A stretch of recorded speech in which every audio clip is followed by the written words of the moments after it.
Нема да се набавуваат реагенси за сума од 35 милиони евра. Објавениот оглас за јавна набавка и избор на фирма снабдувач се поништува. Министерството за здравство денеска одлучи во целост да го поништи тендерот, а одлуката ќе биде соопштена на нивниот единствен кандидат фармацевската компанија Абот и фирмата подизведувач АХР Лаб на скопјанецот Александар Јовановски. Ова одлука доаѓа само неколку часа откако на адреса на Министерството пристигна и решенијата на Државната комисија за жалби по јавни набавки, која ги прифатила сите три жалби на Адриамед, АД, доктор Пановски, Авицена, компании кои пред повеќе од 10 дена напишале жалби до комисијата, во кои навеле аргументи дека спецификациите за набавката на реагенси одат во корист на производите на фармацевската компанија Абот, единствениот апликант за тендерот во висина од 35 милиони евра.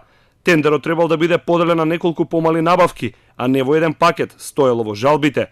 Министерот за здравство Венко Филипч пред 10 дена соопшти дека експресната евалуација на понудата на единствената компанија Абот открила недостатоци и тендерот е стопиран. Сега нема пречка за министерот Филипче да ја покаже неговата одлука за поништување на тендерот и да ги соопшти наредните чекори на министерството со какви услови и по која цена во иднина ќе се набавуваат биохемиски реагенси за испитување на крвта на граѓаните.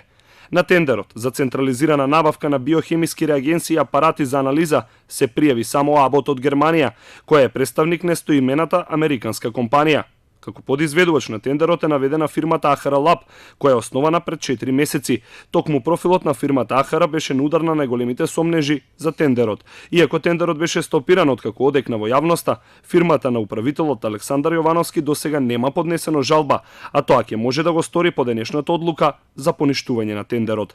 Доколку го добиеше тендерот за 35 милиони евра за 3 години, фирмата на Јовановски требаше да купи лабораториска опрема и да ги транспортира реагенсите и крвта за биохемиски анализи на пациентите во државното здравство, која според новите здравствени реформи ќе се одвива во 12 централизирани лаборатории.